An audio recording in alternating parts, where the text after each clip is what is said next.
India கூட்டணி சார்பில் குடியரசு துணைத் தலைவர் பதவிக்கு போட்டியிடும் சுதர்சன் ரெட்டி முதலமைச்சர் ஸ்டாலின் மற்றும் கூட்டணி கட்சி தலைவர்களுடன் ஆலோசனை நடத்தினார். சென்னை தியாகராய நகரில் முதலமைச்சர் ஸ்டாலினை நேரில் சந்தித்து சுதர்சன் ரெட்டி ஆதரவு கோரினார். இந்த ஆலோசனைக் கூட்டத்தில் திமுக எம்பிக்கள், தமிழ்நாடு காங்கிரஸ் கமிட்டி தலைவர் செல்வ பெருந்தகை, மதிமுக பொதுச் செயலாளர் வைகோ, விசிக தலைவர் திருமாவளவன் உள்ளிட்ட கூட்டணி கட்சி தலைவர்கள் கலந்து கொண்டனர். இந்த நிகழ்ச்சியில் சுதர்சன் ரெட்டிக்கு முதலமைச்சர் ஸ்டாலின் திருவள்ளுவர் சிலை ஒன்றை பரிசாக வழங்கினார்.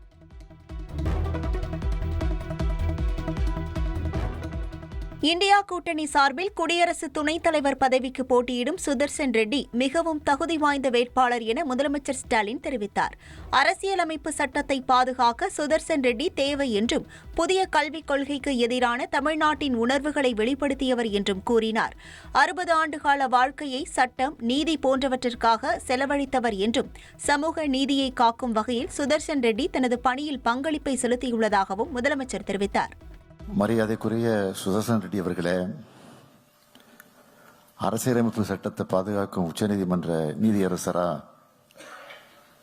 பணியாற்றின நீங்க இந்திய குடியரசு துணைத் தலைவர் பொறுப்புக்கு மிகவும் தகுதி வாய்ந்தவர். கிட்டத்தட்ட தன்னோட 60 ஆண்டு கால வாழ்வை சட்டம், நீதி ஆகியவற்றுக்காக அர்ப்பணிச்சிருக்கிறார். பாஜகவின் அரசியலமைப்பு சட்டத்தை சிதைக்க நினைக்கிற இந்த நேரத்தில் அரசியல் சட்டத்தை பாதுகாத்த நீதி அரசரான இவர் அதை பாதுகாக்கிற பொறுப்புக்கு தேவைப்படுகிறார். புதிய தேசிய கல்விக் கொள்கைக்கு எதிராக போராடுறது நம்முடைய கடமை. இது இந்த தேசத்துக்கு நாம் செய்ய வேண்டிய மிக முக்கியமான பணி.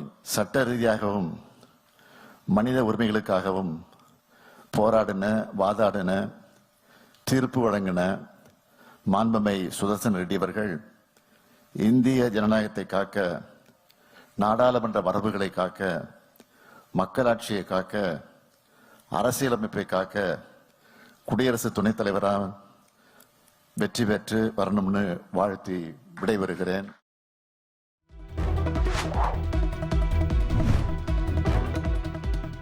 தமிழ்நாட்டின் கலாச்சாரம் தனித்துவம் வாய்ந்தது என்று இந்தியா கூட்டணியின் குடியரசு துணைத் தலைவர் வேட்பாளர் சுதர்சன் ரெட்டி தெரிவித்தார். தொலைநோக்கு பார்வையிலும் இலக்கை நிர்ணயிப்பதிலும் இந்தியாவுக்கு தமிழ்நாடு வழிகாட்டியாக திகழ்வதாகவும் கூறினார். சமூக நீதி கொள்கையிலும் தமிழ்நாடு முன்னிலை வகிப்பதாக சுதர்சன் ரெட்டி தெரிவித்தார். தாம் எண்ணற்ற தீர்ப்புகளை வழங்கியுள்ளதாகவும், தனக்கு நீங்கள் தீர்ப்பளிக்கும் நேரம் வந்திருப்பதாகவும் கூறினார். தனக்கு வாய்ப்பளித்தால் அரசியலமைப்பை பாதுகாப்பதில் முழுமையாக போராடுவேன் என்றும் சுதர்சன் ரெட்டி தெரிவித்தார்.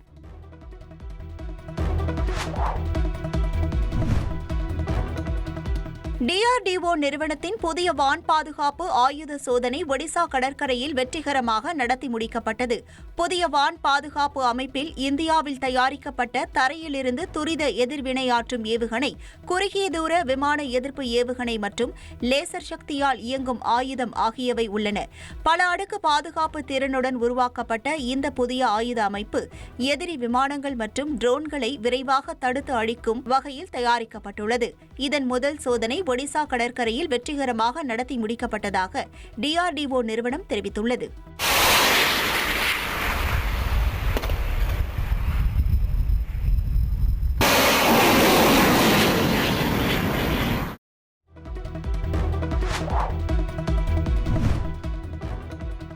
ககன்யான் திட்டத்திற்கான விண்கலத்தை பாதுகாப்பாக காற்று இறக்கம் செய்யும் சோதனையை இஸ்ரோ வெற்றிகரமாக மேற்கொண்டுள்ளது.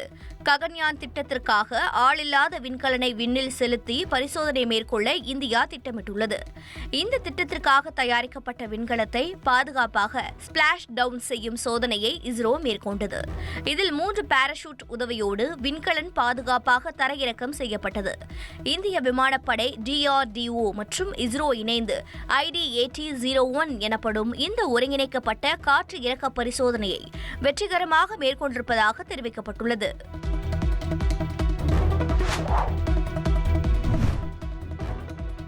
ராமநாதபுரத்தில் ஹைட்ரோ கார்பன் சோதனை கிணறுகளை அமைக்க ONGCக்கு அனுமதி அளிக்கப்பட்டுள்ளது. சுற்றுச்சூழல் அனுமதி கோரி மாநில சுற்றுச்சூழல் தாக்க மதிப்பீட்டு ஆணையத்திடம் ONGC நிறுவனம் கடந்த 2023ஆம் ஆண்டு அக்டோபர் 31ஆம் தேதி விண்ணப்பித்தது. மனுவை ஆய்வு செய்த மாநில சுற்றுச்சூழல் தாக்க மதிப்பீட்டு ஆணையம் 20 இடங்களில் சோதனை கிணறு அமைக்க ONGC நிறுவனத்திற்கு அனுமதி வழங்கியுள்ளது. ராமநாதபுரம் மாவட்டத்தைச் சேர்ந்த தனிச்சியம், பேய்குளம், கீழசெல்வனூர், வேப்பங்குளம், பூக்குளம், சடையநேரி, கீழச்சிறுபோது, வள்ளக்குளம், பனையடி ஏந்தல், காடம்பாடி, நள்ளிருக்கை, அரியக்குடி, காவனூர், காமன்கோட்டை, சிறுவயல், ஆழமலந்தல், சீனங்குடி, அழகர்தேவன் கோட்டை, கோட்டை, மணக்குடி ஆகிய இடங்களில் ஆய்வு கிணறுகள் அமைய உள்ளன. மாநிலம் முழுவதும் எண்ணெய் மற்றும் எரிவாயு எடுப்பு பணிகளால் ஏற்படக்கூடிய சுற்றுச்சூழல் பாதிப்புகள் குறித்து ஆய்வு செய்ய மாநில அரசால் சுல்தான் இஸ்மாயில் தலைமையில் குழு அமைக்கப்பட்டு இதன் முடிவுகள் மாநில அரசிடம் வழங்கப்பட்டுள்ளன. இதுகுறித்து மாநில அரசு முடிவு எடுக்காத சூழலில் எண்ணெய் மற்றும் எரிவாயு எடுக்க மாநில சுற்றுச்சூழல் தாக்க மதிப்பீட்டு ஆணையம் அனுமதி வழங்கியுள்ளது குறிப்பிடத்தக்கது.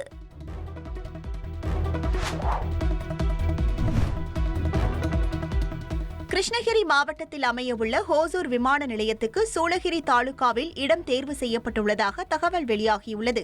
2000 ஏக்கரில் விமான நிலையம் அமைக்கும் அறிவிப்பை முதலமைச்சர் ஸ்டாலின் வெளியிட்டார். விமான நிலையம் அமைக்க ஹோசூருக்கு அருகில் உள்ள தனியார் விமான ஓடுபாதை, தேன்கனிக்கோட்டையில் உள்ள தோகரை அக்ரஹாரம் உள்ளிட்ட 5 இடங்கள் தேர்வு செய்யப்பட்டன. அங்கு ஆரம்பகட்ட சாத்தியக்கூறு ஆய்வை டிட்கோ எனப்படும் தமிழக தொழில் வளர்ச்சி நிறுவனம் மேற்கொண்டது. அதில் தேன்கனிக்கோட்டை மற்றும் சூளகிரி தாலுகாக்களில் 2 இடங்கள் தேர்வாகின. இந்த 2 இடங்களிலும் உயரமான கட்டிடங்கள் அதிகமாக எங்கு உள்ளன என்பதை அறியும் ஆய்வு சமீபத்தில் மேற்கொள்ளப்பட்டது. இதில் ஒன்றை தேர்வு செய்வது தொடர்பாக சென்னை தலைமை செயலகத்தில் உயர்மட்ட ஆலோசனைக் கூட்டம் நடைபெற்றது. அதில் கிருஷ்ணகிரி பெங்களூரு நெடுஞ்சாலையில் சூளகிரி தாலுகாவில் இடம் தேர்வு செய்யப்பட்டுள்ளதாக தகவல் வெளியாகியுள்ளது. அந்த இடத்தில் ஹோசூர் விமான நிலையம் அமைக்க அனுமதி கேட்டு சிவில் விமான போக்குவரத்து அமைச்சகத்திடம் விண்ணப்பிப்பது உள்ளிட்ட அடுத்த கட்ட பணிகள் மேற்கொள்ளப்பட உள்ளன.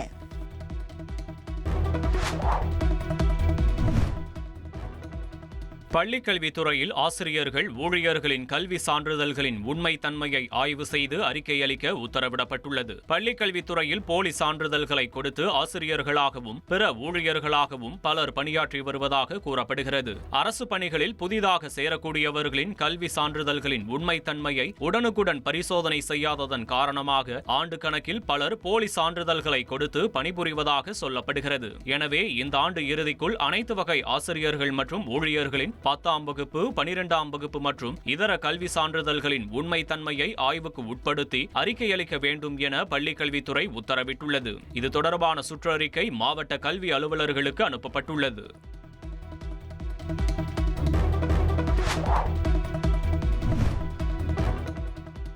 ராஜஸ்தான் மாநிலம் மதோப்பூரில் கனமழையால் மிகப்பெரிய அளவில் பள்ளம் ஏற்பட்டு அதில் வெள்ளம் பாய்ந்தோடுகிறது. ராஜஸ்தான் மாநிலத்தில் பெய்து வரும் தொடர் மழை காரணமாக பல இடங்களில் வெள்ளப்பெருக்கு ஏற்பட்டுள்ளது. சவாய் மாதோப்பூரில் வெள்ளப்பெருக்கால் மண் சரிந்து மிகப்பெரிய பள்ளம் ஏற்பட்டுள்ளது. அந்த ராட்சச பள்ளத்தில் வெள்ளம் பாய்ந்தோடும் நிலையில் அதில் மரங்களும் அடித்து செல்லப்படுகின்றன. இந்த நிகழ்வு அப்பகுதி மக்களிடையே அச்சத்தை ஏற்படுத்தியுள்ளது.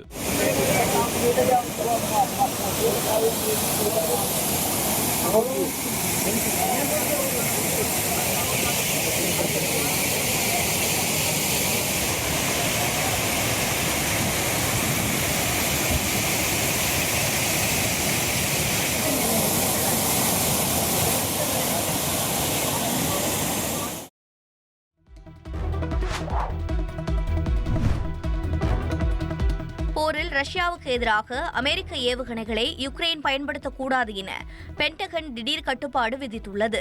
யுக்ரைன் ரஷ்யா இடையிலான போர் 3 ஆண்டுகளை கடந்தும் நீடிக்கிறது. அமெரிக்க அதிபர் டொனால்ட் ட்ரம்ப் மற்றும் ரஷ்ய அதிபர் புட்டின் அண்மையில் அலாஸ்காவில் நடத்திய பேச்சுவார்த்தையில் உடன்பாடு எட்டப்படவில்லை.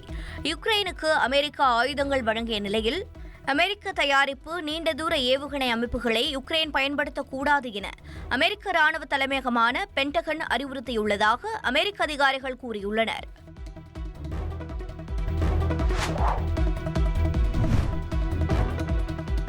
இந்திய கிரிக்கெட் அணியின் முன்னணி வீரரான புஜாரா சர்வதேச கிரிக்கெட்டிலிருந்து ஓய்வு பெறுவதாக அறிவித்துள்ளார். டெஸ்ட் கிரிக்கெட் போட்டியில் டிராவிட்டுக்கு பிறகு இந்தியாவின் தூணாக கிரிக்கெட் வீரர் புஜாரா கருதப்பட்டார். கடைசியாக 2023ஆம் ஆண்டில் நடைபெற்ற டெஸ்ட் சாம்பியன்ஷிப் இறுதிப் போட்டியில் ஆஸ்திரேலியாவிற்கு எதிராக விளையாடிய புஜாரா அதன்பின் இந்திய அணியில் இடம்பெறவில்லை. மொத்தம் 103 டெஸ்ட் போட்டிகளில் விளையாடி 19 சதங்கள், 43.60 சராசரியில் 7,195 ரன்களை எடுத்துள்ள புஜாரா தற்போது ஓய்வு முடிவை அறிவித்துள்ளார்.